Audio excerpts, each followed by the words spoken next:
Mob যারা করছে তাদেরকে ধরা হচ্ছে না। কালকেই দেখেন ওই যে মাহাদী হাসান শায়েস্তেগঞ্জ হবিগঞ্জে মব তৈরি করা হলো, থানা বাধ্য হলো আসামিকে ছেড়ে দিতে। খবর প্রকাশ করার পরে তাকে অ্যারেস্ট করলো, পরের দিন আদালত তাকে ছেড়ে দিল।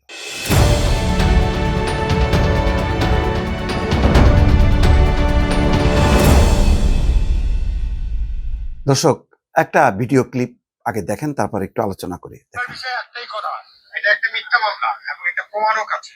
প্রমাণক হচ্ছে যে যারা মত করেছে তাদের নামে মামলা হওয়া উচিত ছিল।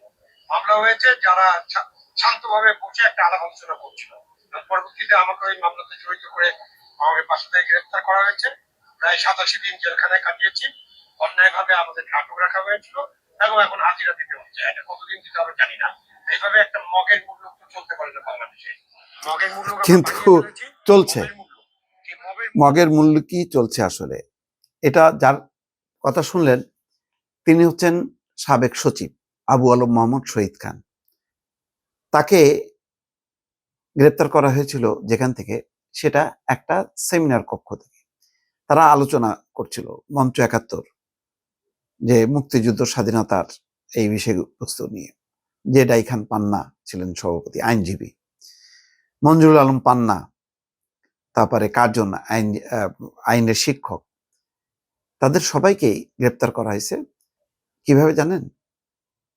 তাদের বিরুদ্ধে একটা মব তৈরি হয়েছিল। সেই মবকে থেকে বাঁচার জন্য মঞ্জুরুল আলম পান্না ফোন করে পুলিশকে। পুলিশ এসে ওই মবকারীদের কথায় ওই আব্দুল লতিফ সিদ্দিক এই সহ এই আবু আলম শহীদ খান, মঞ্জুরুল আলম পান্না, তাদেরকে উঠায় নিয়ে যায়। দেখছেন 87 দিন, প্রায় 90 দিন, মানে 3 মাসের মতন তারা জেল খাটছে এবং এখন হাজিরা দিচ্ছে। ওই কবে শেষ হবে ঠিক নেই। মব যারা করছে তাদেরকে ধরা হচ্ছে না। কালকেই দেখেন ওই যে মাহাদী হাসান শায়েস্তেগঞ্জ হবিগঞ্জে মব তৈরি করা হলো, থানা বাধ্য হলো আসামিকে ছেড়ে দিতে। খবর প্রকাশ করার পরে তাকে অ্যারেস্ট করলো, পরের দিন আদালত তাকে ছেড়ে দিল। আর ওনারা একটা শান্ত আলোচনা করছিল, যেখানে কোনো মব নেই, মিছিল নেই, ঘরের মধ্যে ঘরোয়া একটা আলোচনা। সেখান থেকে তাকে তুলে নেওয়া হলো, তাদেরকে তুলে এইরকম সিনিয়র সিটিজেনদেরকে।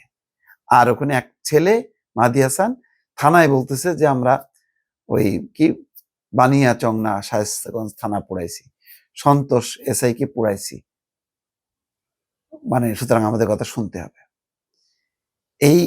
এটাই হলো সবচেয়ে এখন বড় বিপদ।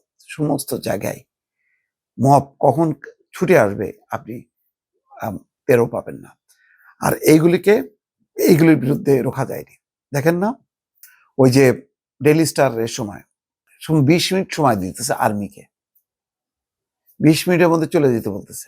তারা ডেইলি স্টার ওই ভবনটা 8-10 তলা ভবন, যেখানে অন্য বিভিন্ন বাণিজ্যিক প্রতিষ্ঠান আছে, ওটা পোড়ায় দেবে। 30 জন সাংবাদিক আটক আছে, তাদেরকে পোড়ায় দেবে, জ্বালায় দেবে। আবদার করতেছে সেনাবাহিনীর কাছে। সেনাবাহিনী চুপচাপ আছে। এর আগে 32 নম্বর ভাঙা আবার করবে।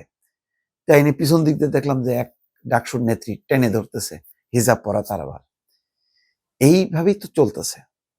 এইভাবে যদি চলতে থাকে আপনি কিসের আইনের শাসন প্রতিষ্ঠা করবেন? কোন সরকার টিকতে পারবে না। আইন শৃঙ্খলা পরিস্থিতির যেভাবে অবনতি, আমি তো বললাম তো, যে সরকারই আসুক, তারেক সরকার আসুক আর জামাত সরকার আসুক, ডে 1 থেকে আবার সেই ক্রসফায়ার বা টার্গেট কিলিং যাই বলি না কেন, মোট কথা স্পটে যারা সন্ত্রাস করবে, একদম স্পটে যদি কয়েকটা ঘটনা না ঘটানো হয়, তাহলে মব থামবে না আর আইনের শাসন প্রতিষ্ঠা হবে না। বলে রাখলাম দর্শক।